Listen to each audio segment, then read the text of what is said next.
This is part two of the lecture on the identification and the evaluation of children with suspected disabilities. My name is George Giuliani from Hofstra University, and we left off last lecture talking about how students are identified for evaluation for a suspected disability.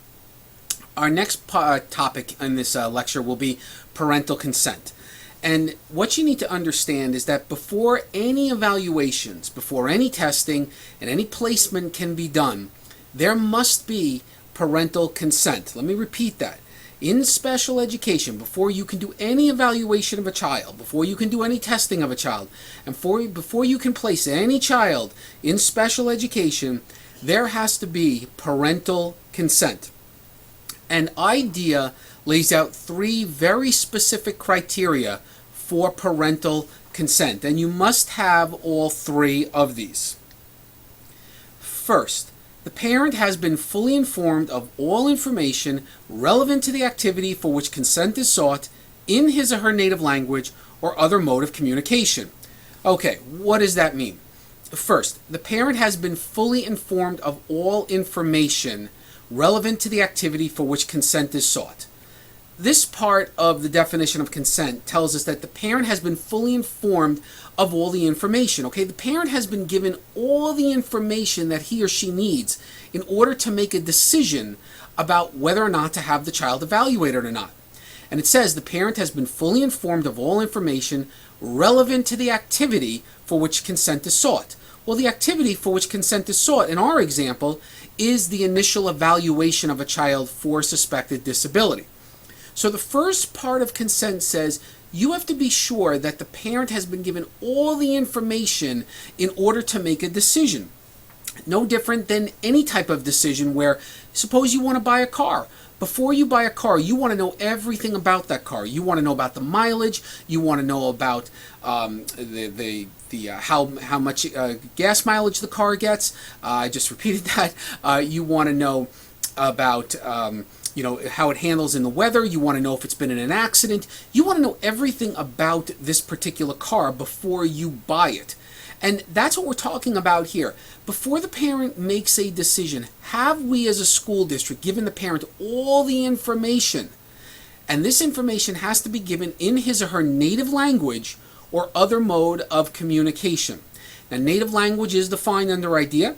And when used with reference to a person of limited English-speaking ability, it means the language normally used by the individual, or in the case of consent for an evaluation, we're talking about the language normally used by the parents of the child. So we have to show that the parents were given the information in his or her native language or other mode of communication.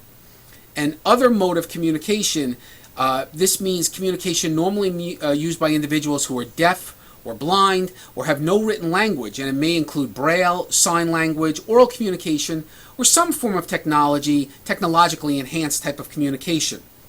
So the first rule for consent, or the first criterion under consent, is that the parent has been fully informed of all information relevant to the activity for which consent is sought in his or her native language or other mode of communication. Now, the fact that we have given the information to the parent leads us to the criterion number 2, and that is that the parent understands and agrees in writing to the carrying out of the activity for which his or her consent is sought, and the consent describes that activity and lists the records, if any, which will be released and to whom. Okay, so what we're talking about here is the fact that we gave the information to the parent in criterion number 1 doesn't mean that the parent understands the information. We have to be able to show that the parent got the information and the parent understands what it is that we've given to the parent. Have we fully explained what we've given to the parent? Have we told the parent that if you have any questions whatsoever about what's going on, to please contact us? We have to be able to show that the parent understands the information that's being presented. And then the parent has to agree to it in writing. That is critical here. You have to agree in writing to the carrying out of the activity for which his or her consent is sought. The fact that the parent says, okay, go ahead, you can go evaluate my child, isn't good enough. The parent has to sign off on it. That's very, very important here. And that consent form has to describe the activity, and it has to list the records, if any, which will be released and to whom. So the second criterion under consent is that the parent understands what you're giving them and agrees in writing to the carrying out of this. The consent form describes that activity and lists the records which will be released and to whom. And finally, the third criterion under parental consent is that the parent understands that the gaining of the consent is absolutely voluntary on their part, and they can revoke that consent at any time. Let me repeat. The parent understands that them granting consent, them giving you consent to do the evaluation of their child, is completely voluntary on their part, and they can revoke that consent at any time. So at any time during the evaluation of their child for a suspected disability, the parent can revoke the consent. So those three criteria must be met when we talk about parental consent. First, the parent has been fully informed of all the information relevant to the activity for which the consent is sought in his or her native language or other mode of communication. Second, the parent understands and agrees in writing to the carrying out of that activity for which the consent is sought. The consent describes the activity and it lists the records which will be released and to whom. And then finally, the parent understands that the gaining of consent is voluntary and may be revoked at any time by the parent. Now, it's very important to recognize there's a difference between consent and agreement. In the school life of a child, we're going to find that there are many occasions when parents and school systems can verbally agree to take certain actions for the benefit of a child. And this can be done orally, and that's fine. That's an agreement. But an oral agreement is not legally sufficient when parental consent is required. Again, oral agreement is not sufficient here. Parental consent for an evaluation of a child for a suspected disability must always be in writing. Now, the initial evaluation has to be conducted within 60 days of receiving parental consent.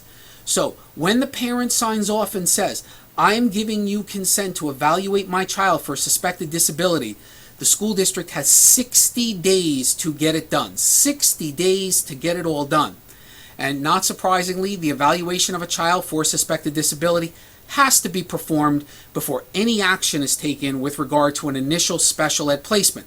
So there's nothing that can be done regarding special ed until we do the evaluation of the child for a suspected disability. The moment the parent signs off and gives consent to do it, at that moment the school district has 60 days to get it done. This ends part 2 of the lecture on the identification and evaluation of children with suspected disabilities. This lecture focusing on parental consent is now done, and we'll move on to part 3, so you can go to the lecture on part 3 at this time.